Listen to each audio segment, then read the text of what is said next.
So that's what's interesting about the whole idea right now of shorts and reels, is that you could just take other people's content.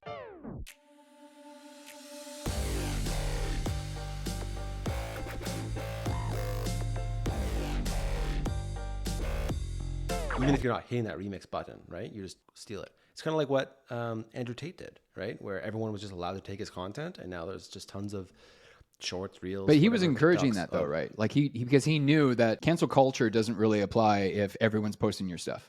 Yeah, that's the thing. If you're the only one with your stuff and you get canceled, your stuff is gone. But if everyone's posting your stuff, there is no cancel culture at that point. But that's the thing, is that now people are aware of that. I think other creators are aware of that, and so they're less likely to get mad and say, "Yo, why you taking my stuff and repurposing it?" They're all like, look what Tate did. I help my clients make reaction videos all the time. And recently a client of mine published a reaction video to Graham Stephan. There wasn't even a claim, nor I was expecting a claim. I was going to dispute the claim with a process that I have because we were following fair use. We didn't even get a claim, probably because Graham Stephan just knows that if we're making a reaction video to his content, we're just amplifying his own authority. Is this built into the platform now with YouTube, this response kind of thing? The remix? Yeah, it's kind of built in. Like you'll see the claim when you log in, and then you'll be given some options. And there's a timeline. I can't remember what it is off the top of my head right now where you can respond. And if you don't respond within that time, then it's just, your SOL. There's a couple options. And I always dispute the claim, and I haven't lost a claim yet because I know how to follow fair use. And as long as you're following fair use and you're ticking all the boxes, there's nothing they can do. But you were saying the system itself, YouTube, allows you to take that clip, right? And then respond to it. Is that correct? That in the shorts, yes. But what I just was referring to was like a reaction video. Okay. The person was reacting to the video and then recording his screen while he was watching the Graham Stephan video. That's not a short. You can do a remix. It's called a remix. Yeah, where you can share like 15 seconds of someone else's content, and then your camera turns on, and then you have a chance to talk to like in portrait mode and short format content. That's just a short version of doing a remix, or a short version of doing a... Is that a new thing? I don't know if I've heard of that or seen that. Yes.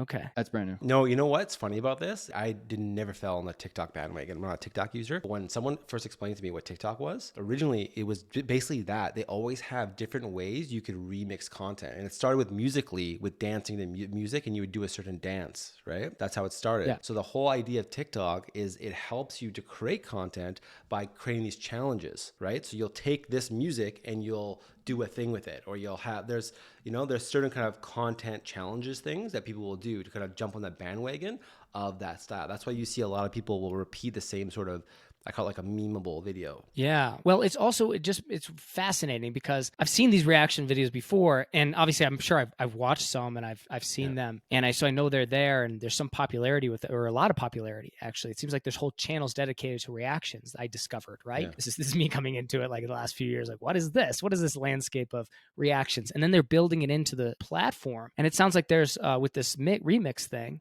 and kind of how they handling maybe the fair use on these longer reaction videos, right? Where when you see how popular it is on the platform, how much the audience, I guess, is interested in this content, this reaction video content. Like, Andrew, do you get that feel with the event you just went to? Is there like a trend toward reaction? Or I mean, granted, maybe it's been like that for a few years, and I'm only now kind of like catching on to the drift. But I'm curious if there's any kind of like rise or growth in that, like this responsiveness to content. Yeah, we are seeing the popularity around reaction videos. It hasn't plateaued yet. It's definitely going up. In fact, what we're seeing is we're even seeing some cases where creators are reacting to their own content.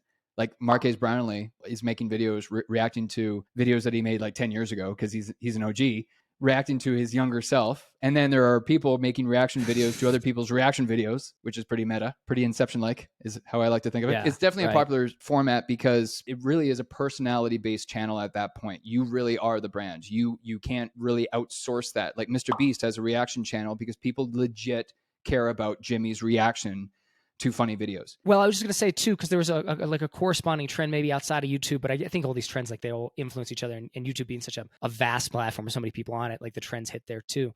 But it was this idea of like the content, the reaction piece, seeing this growth in this space, like people responding to content that's put out there. Again, like I just think it's kind of interesting. Like it's like the persona, you mentioned it, right? So it's the personality, right? So there has been this trend, like I think so much in the last year or two or last few years, of people not so much going to the traditional outlets, say for news or whatever, but going to a particular person to hear their spin on the news. Oh, hell yeah.